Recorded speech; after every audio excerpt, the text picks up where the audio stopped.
안녕하세요, 묘한의사입니다. 만성 피부질환으로 고통받는 분들에게 한 가지 꿈이 있죠. 피부질환이 너무 괴롭다 보니까 뭐만 바르면 낫는 그런 만병통치약 같은 바르는 약을 원하세요. 혹은 주사만 한 대 딱 맞으면 이 피부질환이 싹 하고 낫는 그런 요술방망이 같은 약들, 아니면 먹는 약을 쭉 마시기만 하면 싹 낫는, 피부가 애기 피부처럼 변하는 그런 약들을 원하시거든요. 그렇다 보니까 그런 광고나 그런 이야기들에 현혹되게 됩니다. 누가 좋더라 하게 되면 그쪽에서 그 약을 사서 먹게 되고 혹은 바르게 되죠. 비용 자체가 굉장히 비싼 경우가 많습니다.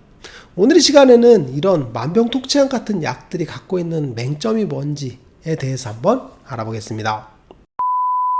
에피소드 하나를 얘기해 볼게요. 최근에 환자분 한 분이 오셨는데 굉장히 심한 아토피 환자분이세요. 모 원장님이 소개로 보내주셨는데 그분 얘기를 들어보니까 약간 어처구니가 없고 슬프더라고요. 무슨 얘기냐면 이제 한방 외용제를 사용을 했대요. 그래서 5cc에 12만 원인가 뭐 그렇게 받는데요. 굉장히 비싸죠. 그 약을 몸에 바르면 낫는다 그랬어. 그래서 몸에 바르면 되겠네라고 생각했는데 이제 그게 5cc거든요. 그러면 온몸에 다 바르려면 뭐 그저 몇 병이 필요하죠. 그럼 한 번 바르는데 거의 뭐 100만 원 돈이 들어가겠더라고요. 그래서 한 번 바르는데 100만 원. 그럼 한 달에 바르면 다 바르려면 3천만 원이 들어가는 거죠. 말도 안 되는 얘기입니다. 어마어마한 비용이 들어가는 거죠. 그죠? 근데 그걸 발라서 확 좋아지면 뭐 다행일 수 있겠죠. 한 달에 다 나오면 뭐 쓸 수도 있겠는데 과연 그렇게 낫냐? 안 낫더란 얘기죠. 그래서 그 비용이 감당이 안 돼서 이제 치료를 포기하는 그런 경우가 있는데, 사실 죄스러워할 필요는 없습니다. 뭐냐면 제가 보기에는 그걸로 잘 안 나을 것 같아요. 그리고 그게 나았다면 사실 제 귀에 다 들어왔겠죠. 저도 그죠, 한의사니까 기본적으로 정보들이 다 있거든요. 뭐가 효과가 좋은지 이런 약들은 저도 분명히 찾고 있습니다. 그런데 제가 이제 외용제, 이런 비방 외용제를 사실은 바라볼 때는 굉장히 날카로운 시선으로 바라봅니다. 거의 의심의 눈으로 바라보거든요. 거의 믿질 않아요. 그런 외용제들이 너무 많았기 때문이죠. 그죠? 예전에 이제 그 아토피, 소아토피로 맘카페에서 유명했던 한의원이 있어요. 노땡 한의원이라고 해서 이제 그죠? K땡 연고라고 해서 팔았거든요. 그게 굉장히 선풍적인 인기를 끌었죠. 그 연고만 바르면 그죠? 아토피가 굉장히 많이 낫더라라는 얘기죠. 그 얘기를 저도 들었거든요. 그죠? 저쪽 이제 뭐 일산 쪽에 있는 한의원이었는데, 사실 그거 얘기 듣고 나서 저는 딱 눈치를 챘어요. 이거 분명히 너 뭐 넣네.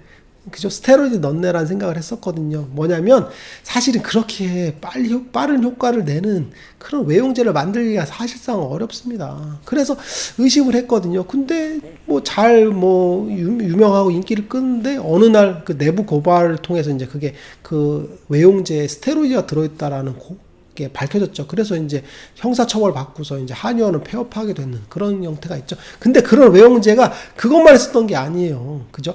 조금만 발라도 피부가 좋아진다고 해서 기적의 크림이라고 불렸던 화장품이 있습니다. 그런데 상당수 소비자들이 기적은커녕 현재 심각한 부작용에 시달리고 있는데요. 보상조차 제대로 받지 못하고 있습니다. 이나무 기자입니다.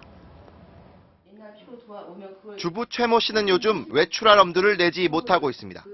유명 TV 홈쇼핑 채널을 통해 구입한 화장품을 사용한 뒤 최근 얼굴 전체에 붉은 염증이 생겼기 때문입니다.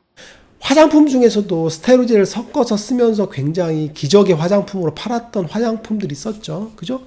그런 외용제들이 역사들에 굉장히 많습니다. 그죠? 왜 그러냐면 그게 이제 불안해하는 마음, 그죠? 그 나쁜 마음들을 끄집어내는 거거든요. 편하게 바르면 낫겠지라는 생각을 하시는 그런 약한 마음들을 이제 파고드는 거죠. 그러면서 비싼 돈을 내고 그걸 사게 하는 거죠. 굉장히 고가인 경우가 많거든요. 그러면 만성 피부질환, 즉 아토피, 건선, 지루성 피부염, 화폐상 습진, 한포진, 이런 만성적인 피부질환에 만병통치약 같은 외용제가 만들어지기가 어려운 이유는 뭘까요? 기본적으로 이건 이제 몇 가지만 아시면 되는데, 예전에 제가 아토피 치료는 현명하게라는 영상에서 다뤘던 내용과 비슷한데, 첫 번째는 피부질환은 두 가지로 나눌 수가 있어요. 뭐냐면 첫 번째는 피부만의 문제인 병이 있어요. 그게 무슨 얘기냐면, 예를 들면 화장품을 발라서 피부가 뒤집어졌어요. 그럼 화장품이라는 악화인자 때문에 피부가 뒤집어진 거잖아요. 그죠? 그러면 피부 자체의 문제인 거죠. 피부가 뭔가 나쁜 물질에 접촉돼서 피부가 뒤집어진 거니까 피부만의 문제죠. 그럼 화장품을 안 바르면 대부분 자연 회복되겠죠. 그게 접촉성 자극 피부염 같은 경우겠죠. 그리고 무좀 같은 거, 그죠? 진균이 감염됐거나 혹은 피부에 세균이 감염됐거나 혹은 오미나 찐득이 이런 것들에 의해서 피부가 자극될 수 있죠. 즉 명확한 자극 인자에 의해서 악화되는 그런 경우가 있죠. 그런 경우 무좀 같은 경우 무좀약 바르면 되겠죠. 세균 감염된 경우는 항생 연고나 항생제를 먹게 되면 온 같은 경우도 이제 그죠? 살충제 같은 걸 이제 바르게 되면 사라지게 되는 그런 문제들이 있죠. 이런 경우들이 이제 피부만의 문제인 경우가 많습니다. 그런 경우의 특징은 보통 일반적으로 관리를 잘 해주고 그 해당되는 치료를 해주게 되면 쉽게 낫습니다. 일반적으로 아토피나 지루성 피부염, 화폐성 습진 이런 만성적인 피부질환은 피부 자체의 문제 플러스 몸에 문제가 있는 경우가 많아요. 아토피 같은 경우 과자 먹으면 가렵잖아요. 그죠? 몸이 피곤하면 악화되고 잠 못 자면 악화되고 게임하면 악화되고 지루성 피부염 같은 경우 스트레스 받으면 악화되죠. 술 먹으면 악화되고 즉 몸에 의해서 염증 물질들이 심하게 발현되는 그런 몸의 장부간의 문제들에 의해서 악화되는 그런 문제가 되겠죠. 즉 피부만의 문제 플러스 몸의 문제들도 같이 결합되는 거죠. 스트레스 받으면 피부염이 악화돼. 그러면 스트레스가 피부염을 악화시키는 거죠. 그건 몸의 문제가 있는 거라고 보시면 돼. 즉 몸의 문제가 피부염을 악화시킬 수 있는 기전이 굉장히 활성화된 경우에 만성 피부질환으로 진행되는 경우가 많고 그래서 몸의 문제들을 치료해줘야 되는 그런 문제가 있겠죠. 그러면 두 번째 문제를 생각할 수 있어요. 맞아. 그래 피부의 문제 플러스 몸의 문제야. 그러면 몸의 장부간의 문제들을 좋아지게 하고 면역력을 좋아지게 하는 그런 약을 먹으면 되겠네 라고 생각할 수 있죠. 그죠? 근데 이것도 문제가 있습니다. 무슨 문제냐면 피부질환의 원인이 하나가 아닙니다. 굉장히 다양한 원인들이 존재하거든요. 아토피와 지루성 피부염의 모양이 전혀 다르고 병기가 다르잖아요. 아토피는 과자 먹으면 가려운데 지루성 피부염은 과자 먹어도 가렵지 않거든요.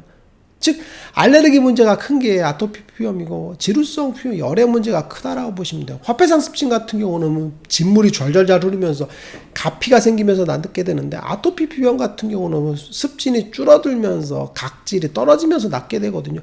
정말 낫는 과정도 다르단 말입니다. 그리고 악화인자도 굉장히 다르죠. 즉 병인 병기가 다르다라고 보시면 돼요. 그러면 뭐만 먹으면 그 모든 병을 다 치료할 수 있냐? 이거 사실 굉장히 어려운 문제죠. 그럼 폐의 문제만 치료해주면 이걸 다 치료할 수 있냐?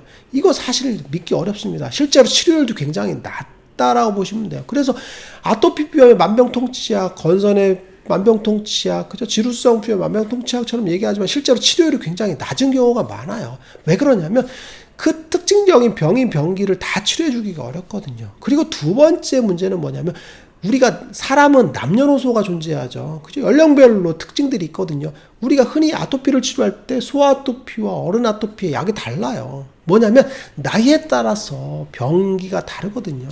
그죠? 할아버지 아토피와 꼬마의 아토피가 다르단 말입니다. 그리고 또 하나는 사람 개개인만의 특징이 있어요. 소화가 잘 되는 분이 있고 면역력이 좋은 분이 있고 면역력이 약하고 소화가 안 되는 분이 존재할 수 있겠죠. 추위를 많이 타는 분이 있고 혈기 왕성한 분이 있겠죠. 이 개별적인 특징도 고려돼야만 한다라고 보시면 돼요. 즉 장부간의 문제도 개별 특징이 존재한다라는 문제가 있겠죠. 그래서 이런 이유들로 인해서 만성적인 피부질환, 아토피, 지루성 피부염, 화폐상 습진, 한포진 이런 잘 낫지 않는 병들은 그 병 자체의 병인 병기를 우선 따져봐야 되고 그리고 사람의 편차를 따져봐야 돼요. 체질을 따져봐야 되고 남녀노소를 따져봐야 되는 거죠. 그래서 만성 피부질환에 무슨 외용제만 바르면 혹은 무슨 효소만 바르면 낫는다라는 그런 믿음은 사실상 위험한 믿음이라고 보시면 될 것 같고 뭐만 먹으면 낫는다. 이것도 사실은 굉장히 위험한 발상일 수 있습니다. 그런 약은 사실상 별로 존재하지 않는다라는 게 제 개인적인 소견입니다. 묘한사에게 궁금한 것이 있으면 댓글로 남겨주세요. 영상을 통해서 답변을 하겠습니다. 빠잉!